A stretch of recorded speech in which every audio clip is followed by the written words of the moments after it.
dibalut dulu jadi teman-teman. Karena ini masalah fikih perlu diterangkan. Dibalut dulu jadi kemaluannya, kayak kapas, kemudian di plester supaya tidak menetes maksudnya. Kan istilahnya ulama itu biasanya yang sering terserang penyakit yang kada disebut amin. Kenapa? Karena terlalu banyak karena terlalu banyak dulu sibuk mengajar sambung akhirnya lupa, gerakan kurang, lalu banyak duduk lalu menyebabkan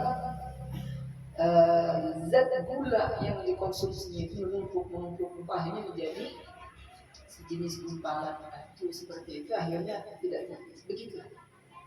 Tapi kalau keringatan aja sama ini, nah insya Allah lah. Karena perlu kita ini mengeluarkan berkeringat itu perlu supaya untuk membakar apa-apa yang telah kita makan itu. Bakar hal terjadi membakar pertempuran tubuh kita ini.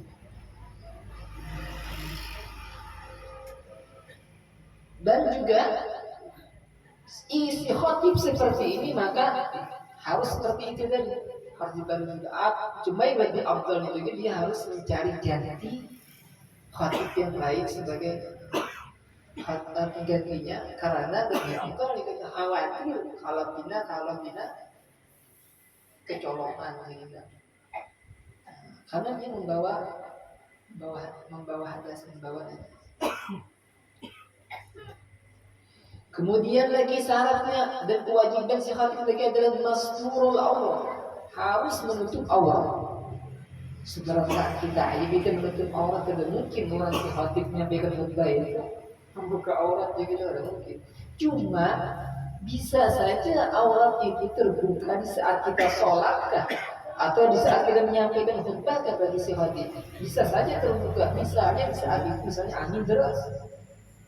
Misalnya di sini, misalnya ini masjid ya, berdiri di sini, di atas misbah, kemudian angin deras banget.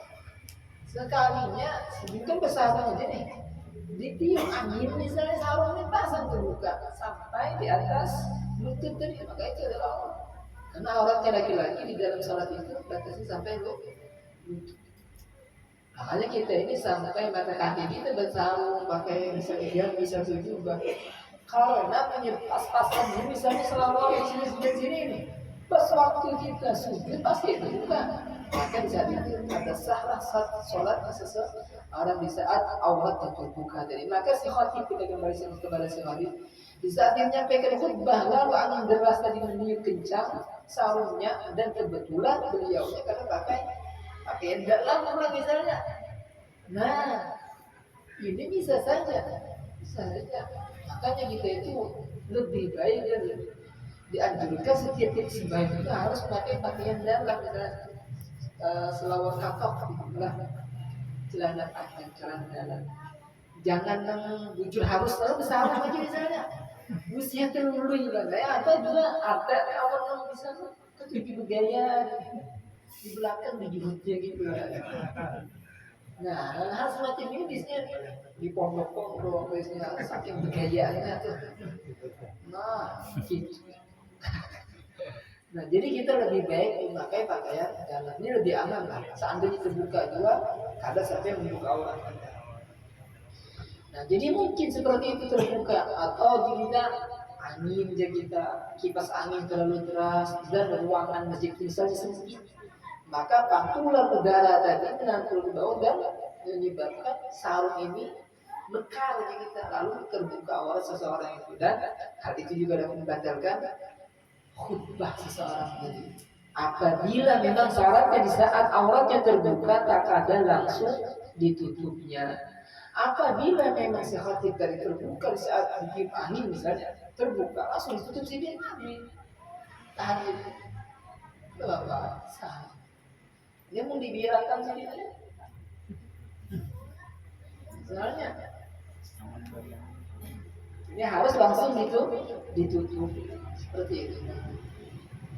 Kemudian lagi kewajiban bagi sholat adalah wajib julus bainahuma fawqa tuma'ninati shalah, dan kewajiban si khatib lagi di saat dia menyampaikan khutbahnya itu adalah dia harus duduk antara dua khutbah itu biasanya kalau وإذا قرئ القرآن فاستمعوا له وأنصتوا لعلكم ترحمون أعوذ بالله من الشيطان الرجيم بسم الله الرحمن الرحيم والعصر استغفروا sampai akhir. Kemudian أقول بقولي هذا وأستغفر العظيم لي ولكم ولوالدي المسلمين أستغفروه إنه هو الغفور الرحيم. Sangat duduk kan biasanya duduk sekali.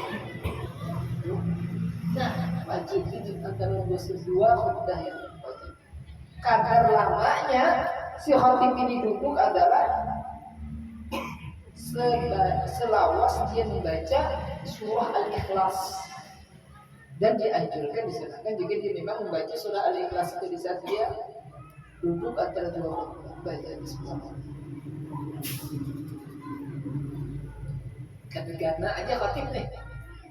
Nah, yang ke-9 dan bila selanjutnya biasanya imami je kita berdoa di saat itu, kemudian yang lain berdoa. Dan si khatib sejenak di saat berdiam di untuk yang tadi itu membaca surah Al-Ikhlas. Al-Ikhlas. Ini kewajiban khatib aja lah. Kalau ada khatib di sini kan misalnya mungkin aja, ya kan? Nah. Kemudian lagi kan pelajarannya menyangkut masalah Jumat, jadi kita bahas walaupun kita secara cepat saja. Kemudian di situ lagi diajarkan ketika kita wajib durusu bainahuma fawqa tuma'ninati shalah. Lebih kita daripada tuma'ninah di dalam salat. Kan dalam salat tuma'ninah itu kadar kita membaca kalimat subhanallah. Makanya di saat kita ruku ataupun sujud, maka kita di situ disunahkan, diwajibkan, dan jika kita merupakan rukun di dalam salat itu, kita di saat ruku itu adalah diam sejenak. Nah, sekedar selawas kita membaca subhanallah, dan memang disunahkan kita di saat itu diam tadi, bapak berdiam ruku atau sujud tadi membaca kalimat subhanallah. Kita subhanallah subhanallah tiga kali. Kemudian pada waktu sujud begitu pula subhanallah, begitulah. Nah, jadi sampai di sini, kemudian seterusnya kewajiban bagi si khatib lagi dia harus mualat, harus berurutan gitu khutbahnya, itu antara yang pertama dengan yang kedua. Mualat. Maksudnya mualat, kita kada diselangi jika kita isi khutbah itu dengan kalam ajnabi. Kan biasanya kita waktu kita menyiapkan khutbah itu kita berbahasa Indonesia. Jujur kan? Karena kita memang menyampaikan di tempat dan pada orang-orang yang memang paham harus bahasa Indonesia atau bahasa kita. Maka dari itu kita harus menyampaikan rukun-rukun khutbahnya dulu di situ kemarin. Alhamdulillah, kemudian shalawat kepada Nabi Rasulullah, kemudian wasiat takwa, kemudian membaca sebagian ayat dari Al-Quran yang memberikan bahan. Kemudian kita berdoa kepada kaum mukminin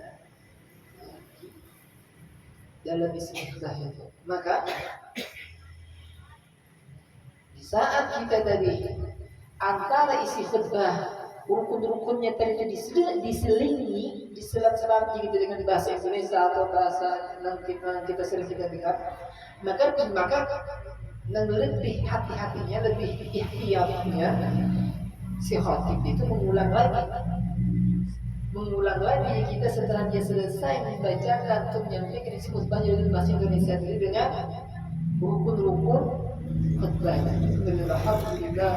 Wassalatu wassalamu ala rasulillah sayyidina Muhammad bin Abdullah wa ala alihi wasallam.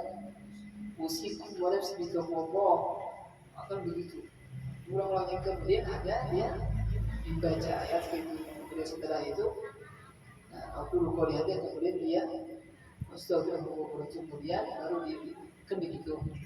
Nah, ini sekedar ya kita maklumat atau pengetahuan kita dalam tertibnya menyampaikan khutbah bagi guru ini. Buat saya kadang guru IPA lah, juga hanya sekedar menyampaikan seperti itulah. Jadi Dan insya Allah yang lain tentu lebih paham daripada kita sendiri, insya Allah. Kemudian habislah sudah masalah sebagai mati. Kemudian kita kembali kepada sholat 5 waktu ini, di mana kita juga di situ dianjurkan dan disunahkan kita mengerjakan dan melaksanakannya atau menggawinya sholat 5 waktu ini. Nah, dengan cara berjamaah. Kenapa?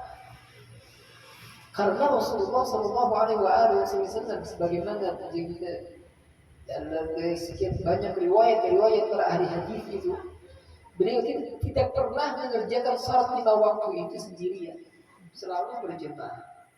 Yang tidak taat dengan para sahabatnya, biasanya dengan istri-istri. Biasanya beliau itu sembahyang selalu mengerjakannya dengan berjamaah. Itulah sunnah Nabi kita. Nah, karena dengan kita mengerjakan sholat 5 waktu ini berjamaah, maka pasti sholat kita akan diterima oleh Allah Subhanahu wa Ta'ala. Karena Allah akan memandang hati sang imam di saat kita mengerjakan sholat itu. Saat kita mengerjakan sembahyang berjemaah ini, maka Allah pertama kali memandang hati sang imam. Apabila hati sang imam ini khusyuk kepada Allah di saat dia mengerjakannya, maka Allah akan menerima seluruh sholat mereka itu dengan pahala yang sempurna dibagikan kepada seluruh orang yang hadir dan ikut berjemaah di saat itu. Kemudian ternyata Allah lihat, Allah pandang hati si imam ini kacau balau, banyak permasalahan yang menyelimuti. Karena kehidupan ini kita tidak kosong dari namanya permasalahan, problematika yang ada. Tidak dapat kita lurus saja jalannya nih, kehidupan kita nih. Tidak dapat. Ini misalnya bahagia, senang, karena setempat berubah pada. Dan kesedihannya cepat sekali berubah dengan kesenangan. Kesenangannya pun dengan cepat kita berubah dengan kesedihan pula. Begitulah. Diwarnai dengan kesenangan, kesedihan, kegembiraan, kedukaan, kegalauan. Banyak kan? Begitulah kehidupan dunia itu diwarnai semacam itu. Kadang-kadang kita galau aja mulai hari ini sampai hari kita. Atau aja kita senang aja, enjoy apa itu? Misalnya aja kita senang aja, nggak ada mungkin. Kita lihat bandara kita nyaman tuh itu, padahal dipikir melunasi tagihannya juga. Kesabut kepalanya kita itu melihat lahiriahnya bandara. Oh, nyamannya nasol misalnya. Iyalah. Padahal memikirkan bulan-bulannya sih itu. Bulan pening juga ini kita. Nah, seperti itulah kehidupan dunia. Jadi apabila hati si imam ini kita tidak khusyuk, maka Allah akan melihat, akan memandang kita hati makmumnya. Ternyata hati makmumnya ada yang khusyuk, maka Allah terima pula salat mereka yang berjamaah. Allah lihat saat awal kali ada yang dibujuk, sakit, khusyuk sih. Allah terima. Salat mereka itu disebabkan hati yang khusyuk. Karena Allah memberikan pahala dengan secara jumlah, karena orang ada. Jadi pahala yang sempurna tadi dibagikan kepada seluruhnya. Kemudian Allah lihat pula saat yang pertama itu tidak dalam khusyuknya juga misalkan. Kalinya diguncu sana, para sandal situ dari luar situ ada dalam khusyuk. Nah, Allah terima tetap di dalam ini disebabkan oleh sholatnya, hatinya orang yang di luar sana. Subhanallah. Kemudian lihat Allah iman pada khusyuk, makmum pada khusyuk seberataan dengan khusyuknya. Kalau berataan. Nah, sekalinya tetap diterima Allah Subhanahu wa Ta'ala juga pahala mereka yang menjaga salat berjamaah. Karena Allah memandang jamaah banyaknya orang itu. Subhanallah. Artinya begitu terbawanya Allah Subhanahu karena mereka melaksanakan sunnah kekasihnya Nabi Muhammad SAW dengan mengajarkan secara berjemaah. Sehingga pernah seorang imam Sayyidul Tabi'in seperti Al-Imam Al-Hasan Al-Basri mengatakan, Al-Imam Al-Hasan Al-Basri rahimahullah ta'ala berkata, "Jarsitin kullu salatin la yahduru fiha al-qalb fahiya ila al-uqubati asra." Kata Imam Al-Hasan Al-Basri rahimahullah, setiap salat yang dikerjakan dengan hati yang tidak hudur bersama Allah, maka salat semacam itu lebih cepat kepada membawa kepada siksa daripada pahala. Bukan berarti yang gitu kalau usah bayangannya. Misalnya kadang gitu bang, kadang gitu maksudnya siksa di situ adalah kita lalai lupa dalam salat itu untuk mengingat Allah Subhanahu dan kelalaian seorang hamba dengan penciptanya Allah Subhanahu dalam salat itu, kelalaian tersebut dinamakan disebut oleh ulama sebagai siksaan oleh mereka-mereka yang memang memiliki kedekatan dengan Allah Subhanahu wa taala. Nah, tetap ya kita dua misalnya kita kadang mampu hadir hati kita dalam salat itu lama sekali. Amal begini apa itu? Mana sebayangin halnya aja. Amal gitu sampai itu lebih cepat proses kita akan sembahyang kan? Tetap kita sembahyang, tetap kita mengharapkan menjadi kita Allah Subhanahu kita melaksanakan perintahnya. Terserah Allah tapi diterimanya kan salat kita. Kadang yang penting perintah dilaksanakan. Perintah dilaksanakan. Seperti itu. Karena kita hanya semuanya mengharapkan kepada Allah dengan rahmat ini, mudah-mudahan Allah mau bermurah hati kepada kita dengan kita segala kekurangan yang ada pada diri kita di dalam melaksanakan ibadah kepadanya, di dalam menunaikan kewajiban-kewajiban yang Allah wajibkan kepada kita. Kita hanya mengharapkan keridhaannya dan kemurahannya. Mudah-mudahan Allah menerima segala amal ibadah kita. Amin ya rabbal alamin. Seperti itu. Jadi dianjurkan kita untuk melaksanakan salat berjamaah. Karena kawan misalnya berjamaah ini seberantakan salat lima waktu kalau kawan maka paling kada antara kita dua salat yang utama ini seperti isya dan subuh jangan sampai kada berjamaah. Ini paling penting. Seandainya zuhur kada kawan, asar kada kawan, maghrib misalnya kada kawan, maka paling kada isya lawan subuh itu kita jangan sampai ketinggalan, jangan sampai kita kada berjemaah. Ya dua mamanya kan di rumah misalnya boleh, atau dua anaknya boleh, atau misalnya anak misalnya dua abahnya begitulah, atau dua di sana boleh, nggak boleh. Karena yang namanya berjamaah ini ada imam ada makmum, walau itu disebut juga sebagai jamaah. Jangan kita si ikumannya jamaah banyak, semuanya kita kata si ikum itu disebut juga jamaah. Jadi semakin banyak semakin bagus kita, semakin banyak semakin bagus. Jadi dari itu kita dua salat tadi isya dan subuh jangan sampai kita kerjakan kada berjamaah. Usahakan kita mengerjakan secara berjamaah.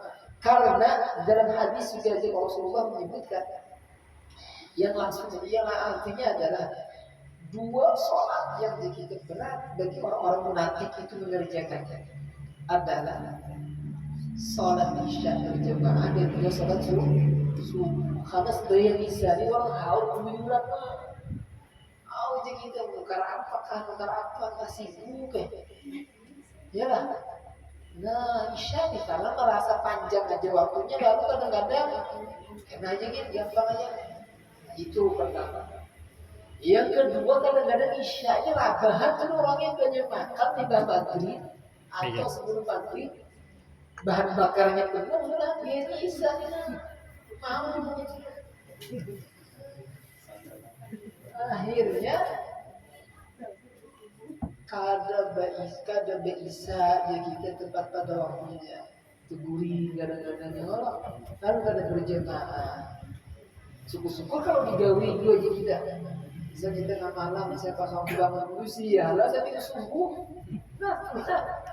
Nah jadi seperti itu. Yang kedua, ini waktu yang sulit sekali bagi orang-orang munafik untuk mengerjakan sholat berjamaah itu adalah menjalani sembahyang isya dan juga sembahyang subuh. Yang kedua adalah waktu subuh.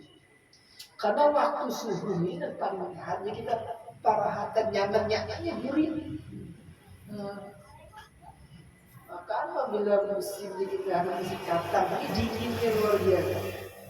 Dingin. Cuma saja kita terapa-apa gurih pula. Jangan aneh. Ayo kawan. Akhirnya jemaah nambah.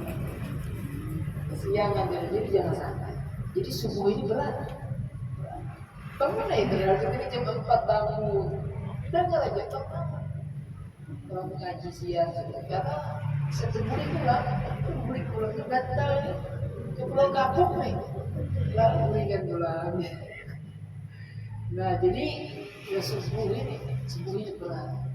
Jadi jangan sampai kita meninggalkan kita sholat berjamaah 5 waktu ini. Paling kadang kita kalau kada kawan semuanya berjamaah, paling kadang kita gawi isya dan subuh ini supaya kita kada termasuk daripada kategori yang disebutkan oleh Rasulullah orang-orang yang berat kepalanya untuk mengerjakan sholat berjamaah. Itu adalah sholat isya dan sholat subuh bagi orang yang munafik. Mudah-mudahan Allah selamatkan kita dari semua itu. Amin. Dan mudah-mudahan Allah Subhanahu memberikan kita taufik dan hidayah serta kekuatan. Sebagaimana Allah hadirkan kita di saat ini, di saat yang mulia ini, di majelis yang berkah ini. Mudah-mudahan insya Allah dia juga nanti kelak dia Allah pula yang akan memberikan kita kekuatan untuk mengerjakan salat 5 waktu ini secara berjamaah insya Allah. Amin ya rabbal alamin. Jadi wasalatul jamaah, wasalatul janazah fardu kifayah. Jadi sembahyang berjamaah, sembahyang jenazah ini hukumnya fardu kifayah. Kewajiban kita secara menyeluruh, di mana apabila kewajiban ini dikerjakan oleh satu orang maka gugurlah kewajiban tersebut bagi yang lainnya. Begitu maksudnya. Misalnya kita punya mushola di ibadah ini, mudah-mudahan Allah senantiasa memakmurkan mushola ini dengan majelis-majelis kebaikan, dengan zikir, dengan salawat, dengan salawat kepada Nabi Rasulullah SAW, dengan kebaikan amal ibadah yang lain, perbuatan taat yang lainnya. Ini yang beralamin. Nah, jadi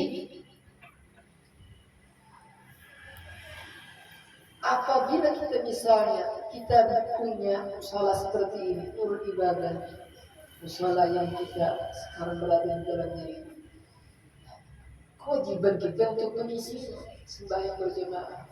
Apakah apabila digawi oleh kita RT tersebut, kita orang kampung tersebut, nah, penduduk di sini, walau kita imam lawan kejujuran di sini, kaum lawan kita hidup tidak misalnya nih, nah itu gugurlah kewajiban penduduk yang kita orang-orang yang di sekitarnya yang berdosa.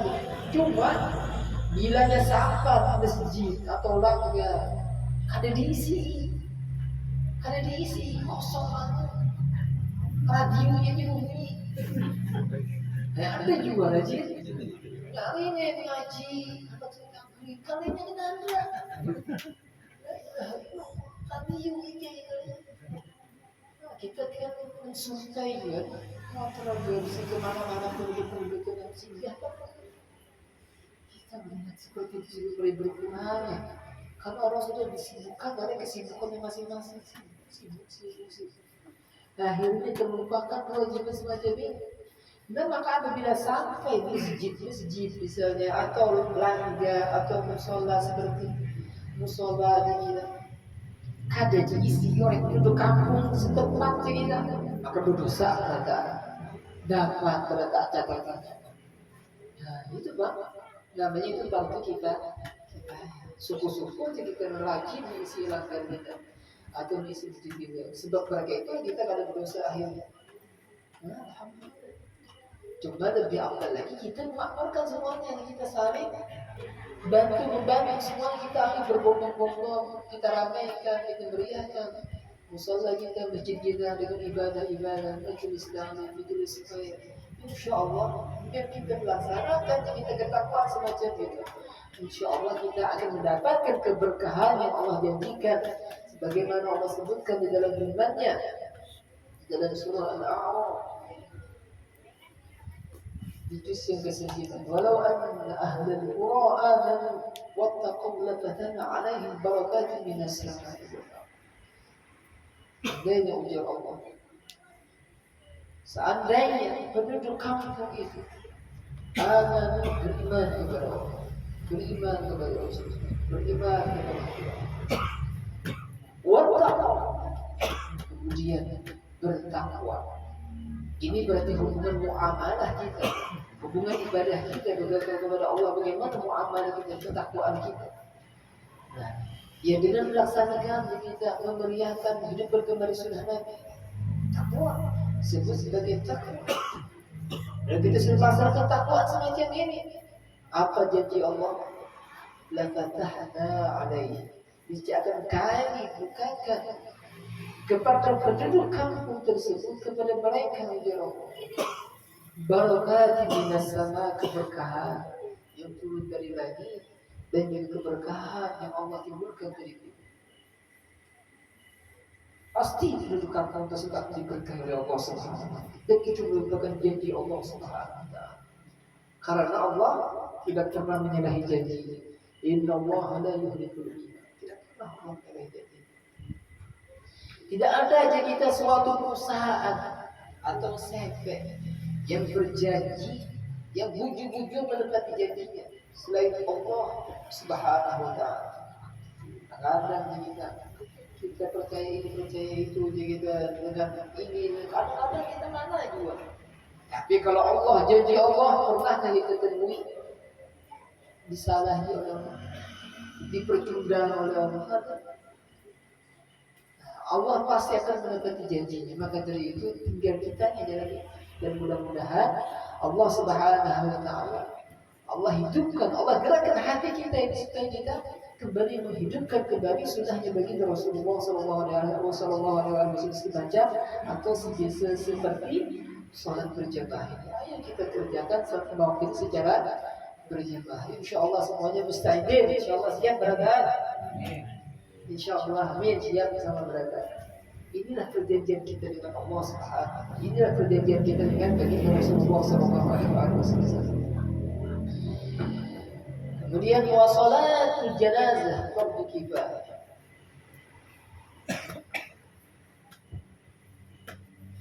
Dan juga salat jamaah ini adalah di sini dijanjikan dalam sabdanya baginda Rasulullah sallallahu alaihi wasallam, salat jamaah tadullu salat al-fardhi bi 25 derajat. Dan ujar Rasulullah sallallahu alaihi wasallam, salat berjamaah itu lebih afdal, lebih utama. Nah, ketimbang salat sendirian sebanyak 25 derajat. Dan di dalam riwayat yang lain sebanyak 27 derajat. Misalnya kita mengerjakan salat maghrib tadi berjamaah, dan salat kalau kita lanjutkan dengan salat isya berjamaah. Seandainya orang salat isya bisa berjamaah, si A misalnya berjamaah, si B ini sorangan sendirian, maka seandainya si B ini mengerjakan sembahyang isya, habis salat sekali sembahyang pulang, salam dua kali sembahyang pulang, berapa sudah rakaat sembahyang sampai 27 kali salam, 25 kali salam, maka jauh lebih afdal yang si A ini yang berjamaah ketimbang yang si B yang salat sendiri, walaupun digawinya sebanyak 27 kali. Bayangkan kita, apakah kawan kita mengerjakan sebagai saya, coba misalnya kita gawi sholat 27 kali bisa kita sampai 4 kali sudah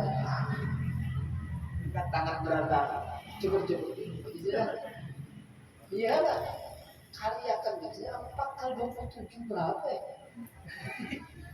Kita 27, 23 rakaat atau 20 rakaat aja kita sudah tarawih itu kita sudah pusat-pusat itu.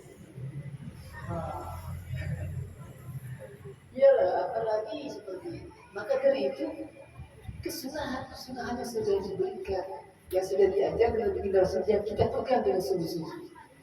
Kita pegang erat-erat, jangan sampai kita lepas. Karena itu lebih afdal ketimbang kita mengerjakan sholat lima waktu ini menurut keinginan kita. Kemudian sholat jenazah pun juga hukumnya adalah fardu kifayah. Dan ini masalah tentang jenazah. Misalnya kita ada suatu jenazah di suatu kampung, kemudian penduduk kampung tersebut melaksanakan sembahyang jenazah ini, maka gugurlah kita dosa orang lain yang gak ada ikut mengerjakan sholat berjamaah bersama orang yang mengerjakannya. Namun apabila jenazah itu kita sampai ke Bengkalai, kenapa misalnya ada kasus apakah misalnya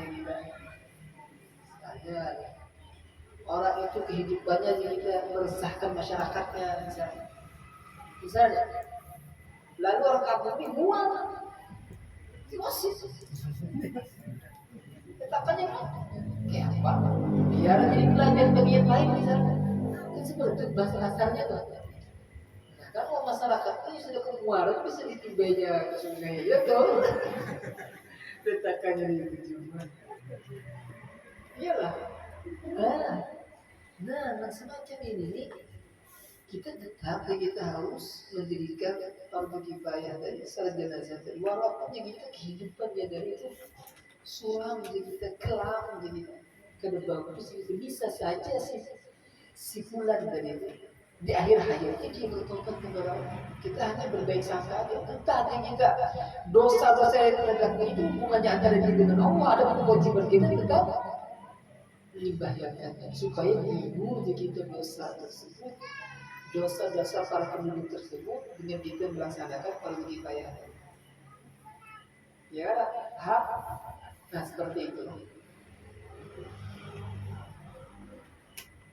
Kalau kita sepakat misalnya bilang bahwa dia dibilang negara seperti kita keluarga kita tragedi atau peristiwa saling membunuh, kita dari jauhkan dari semacam itu. Ya ada baku hantu bahayanya terjadi seperti itu pertikaian yang tidak diinginkan. Maka kita gairah juga kok menjadi hantu bisa juga. Usianya diikuti jauh omongan di ibu apa ya? Omongan dia. Wah, kita tahu yang punya jadi kacak hidupnya. Isi banget. Paling banget apa saja ini. Cuma jangan bentar belanja ada dia ilmunya kurang supaya dia mau melapas nih. Ada juga bacaannya ada jalan kampanye tuh. Berbagai negara mungkin juga ada kita. Salah ada jalan tahu. Nah semacam itu. Karena seperti ini kan mati nakas ini baik. Seperti didapatinya seperti itu dapatinya malah itu dapatinya gitu supaya jangan lagi kita menggawi seperti gawiannya itu bedanya kepada besar nih. Biasanya gitu aja kalau yang menghantui kita kan. Oh iya. Seperti gitu, bang kita aja kadang-kadang untuk kita nih. Padahal itu hendak menyampaikan pesannya itu supaya jangan menjauhi seperti gawiannya. Ya karena itu ada kawan saya. Tahan tertutup itu lagi kita. Maka dari itu, masalah ini tetap jadi gawi. Jangan takutan. Ini supaya kita gugur kewajiban kita karena berdosa kita datang ke mana. Ini harus suami ini. Nah, semacam itulah, semacam itu. Jadi sholat jenazah ini hukumnya fardu kifayah. Kewajiban ya kita. Orang banyak apabila dikerjakan oleh satu orang banyak, maka gugurlah kewajiban tersebut yang lain. Kemudian lagi wal ibadi wal marsufani, Wal witir sunnah muakkadat.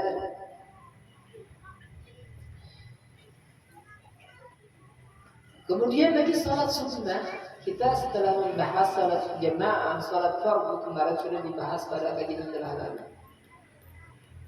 Kemudian kita masuk kepada salat sunnah muakkad. Nah, seperti apa? Seperti Aidan. Salat 2 hari raya, salat hari raya Idul Fitri dan hari raya Idul Adha sudah berlalu.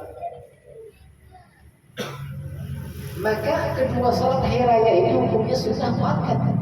Sunnah muakkad itu artinya sunnah yang dikerjakan oleh yang dikerjakan oleh Rasulullah Shallallahu Alaihi Wasallam dan beliau tidak pernah meninggalkan. Tapi muakkad kuat sekali kewajibannya itu sampai kita Rasulullah semasa hidupnya itu tidak pernah meninggalkan.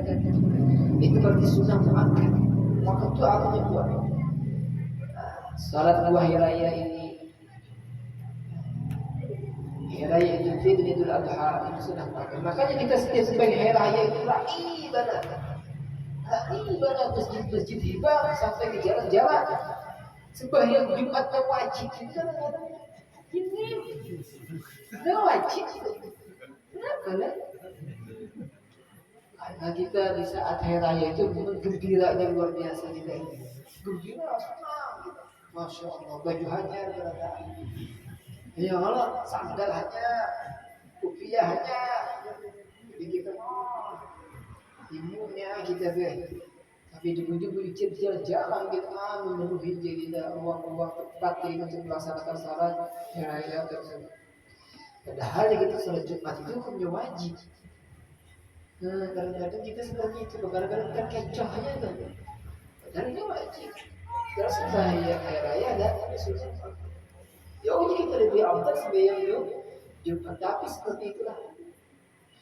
Maka mudah-mudahan kita sebagai Jumat kita mudah-mudahan masjid-masjid kita juga mudah-mudahan semakin banyak semakin dipenuhi juga dan masyarakat kita mudah-mudahan kita semakin bertambah kesadarannya untuk memenuhi kita untuk hadir di Jumatan di setiap Jumat di sembahyang hari kita.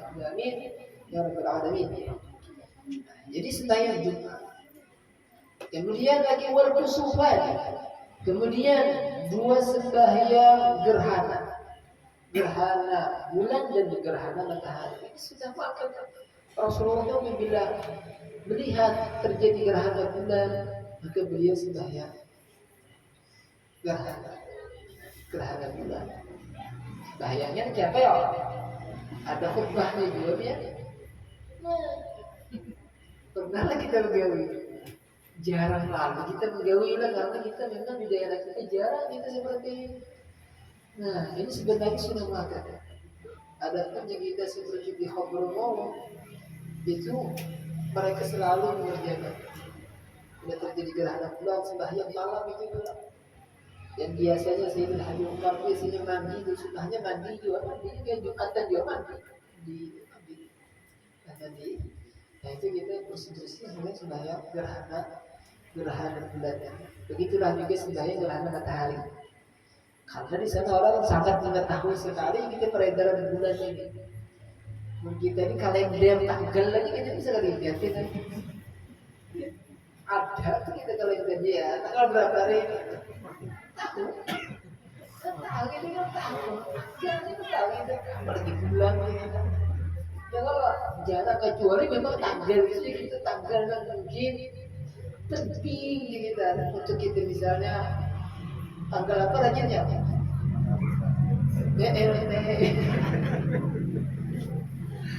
Atau tanggal-tanggalnya kita merah, yang kita nulisnya hari libur itu anak-anak ini kita akan sekolahnya kalau tanggal merah.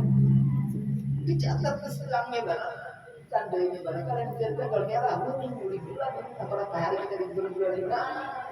Tahu berapa ini? Ingat mana tanggal-tanggal bisnis ayat. Nah. Jadi gerhana matahari itu juga kita disunahkan untuk sembahyang. Seperti itu. Kemudian wal witir. Nah, witir. Jadi kita sembahyang witir ini sunnah muakkad. sunnah muakkad. Sangat dianjurkan sekarang kita untuk menggawinya. Bahkan di madhab Imam Abu Hanifah sering witir itu hukumnya wajib. Hukumnya wajib kita wajib. Kita tahu dosa berat, kita tahu dosa harus itu kan tergawi tahu.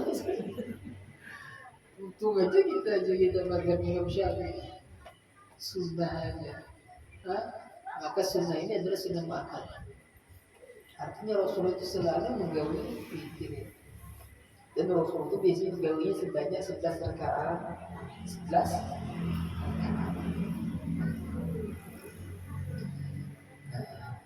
Wa'adnal kamal, sempurnanya menggawi seminggu witirnya adalah 11 rakaat. Dan wa'adnal kamal, kurang daripada kesempurnaan 11 rakaat adalah 3 rakaat.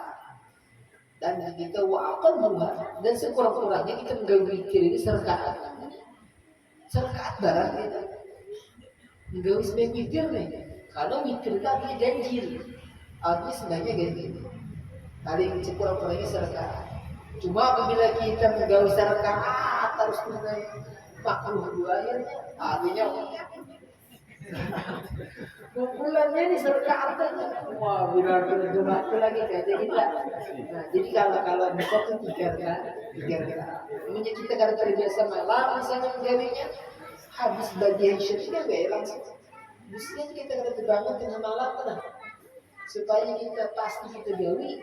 Jadi habis bagian isya itu langsung aja kita gawi 23 rakaat. Ayat pertamanya jasa fikih, setelah dia kepada kita surah yang pertama itu setelah Fatihah Sajdah, surah Al-A'la, kemudian rakaat kedua itu surah Al-Kafirun, kemudian salam misalnya boleh kita 2 kali salam atau 1 kali salam. Kemudian kali salam yang kedua kita bagi lagi. Pada rakaat pertama jadi pada rakaat pertama itu surah Al-Fatihah, Al-Ikhlas, Al-Falaq dan juga An-Nas. Nah, mudah kan?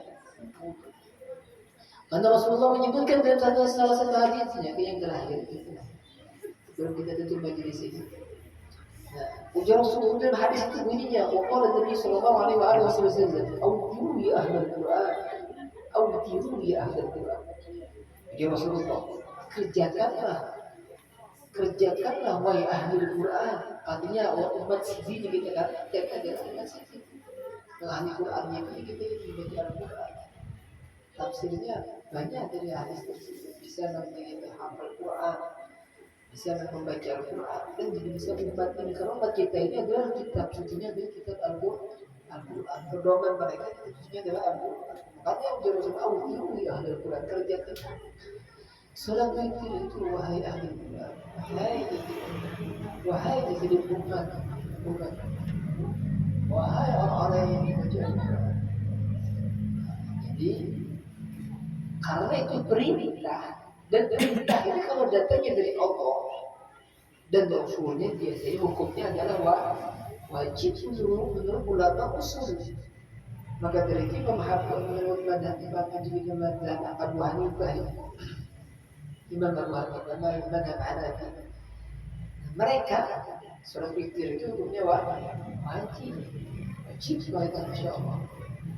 Dan buat kita memahami hadis itu hukumnya oleh Imam Syafi'i adalah sunnah muakkad.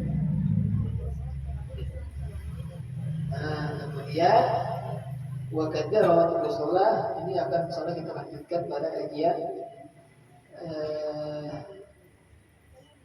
minggu depan atau jadi 2 minggu berikutnya insyaallah. Mudah-mudahan Allah berkahi saat kita ini, Allah berkahi umur kita ini, Allah berkahi waktu kita ini, Allah berkahi setiap tarikan nafas kita ini, sehingga kita dalam setiap gerak diri kita, dalam setiap kehidupan kita, siang dan malamnya kita, insyaallah Allah makbulkan waktu kita, umur kita dengan ibadah kepada Allah, dengan berzikir Allah, dengan senantiasa kita bertobat kepada Allah, dan dengan senantiasa kita menghidupkan kembali sunnah-sunnahnya baginda Rasulullah SAW, dan dengan salat kita hidupkan salat waktu ini dengan kita kerjakan secara berjamaah dari saat ini dan sampai seterusnya insyaallah. Amin ya rabbal alamin. Dan mudah-mudahan dengan usaha kita semacam itu Allah akan menjadikan memberikan keridhaannya kepada kita semua, dan Rasulullah juga ridha kepada kita sehingga kita menjadi para pencintanya oleh Allah dan Rasulnya, dan Allah dan Rasul juga cinta kepada kita semua.